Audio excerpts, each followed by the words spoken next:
یہ کہانی ایک خوبصورت ساحلی علاقے کی ہے جہاں ایک معزز تاجر رہتا تھا جس کا نام عبداللہ تھا۔ عبداللہ نہایت ہی ایماندار اور خدا ترس انسان تھا۔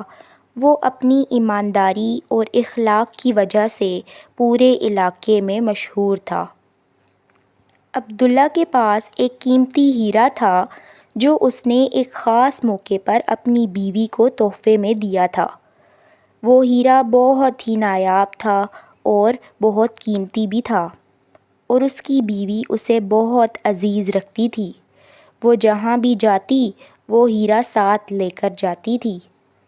ایک دن عبداللہ نے سوچا کہ وہ اپنی بیوی کے ساتھ سمندر کے کنارے سیر کو جائے۔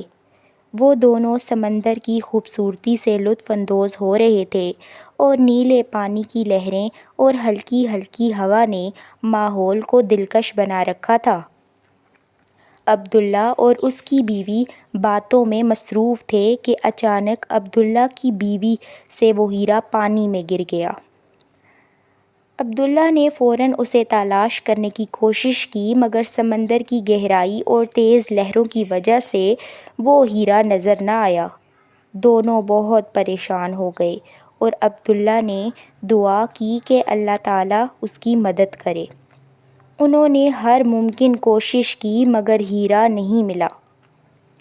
عبداللہ نے سوچا کہ شاید یہ اللہ کی مرضی ہے اور وہ کچھ دنوں بعد اس ہیرے کو بھول گیا۔ لیکن عبداللہ کا ایمان مضبوط تھا اور وہ جانتا تھا کہ اللہ تعالیٰ ہر چیز پر قادر ہے، اور اگر یہ ہیرا ان کی قسمت میں ہے تو وہ کسی نہ کسی طرح ان کے پاس واپس آئے گا۔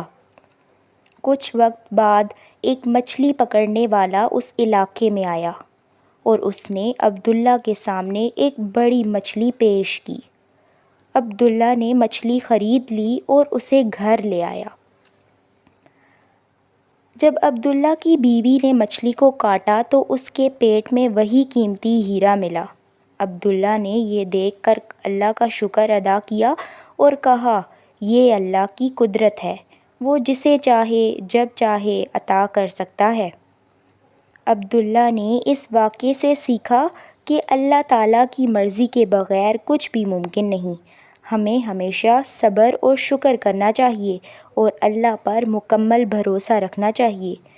جو چیز ہماری قسمت میں ہو وہ ہمیں ضرور ملے گی، چاہے وہ کتنی ہی دور کیوں نہ چلی جائے۔ یہ کہانی ہمیں یہ سبق دیتی ہے کہ اللہ تعالیٰ کی مرضی کے بغیر کچھ بھی نہیں ہوتا۔ ہمیں ہمیشہ اللہ پر بھروسہ رکھنا چاہیے اور صبر کے ساتھ اپنی مشکلات کا سامنا کرنا چاہیے۔ اللہ تعالیٰ ہر چیز کا مالک ہے اور وہی ہمیں ہماری حقیقی ضرورتیں عطا کرتا ہے۔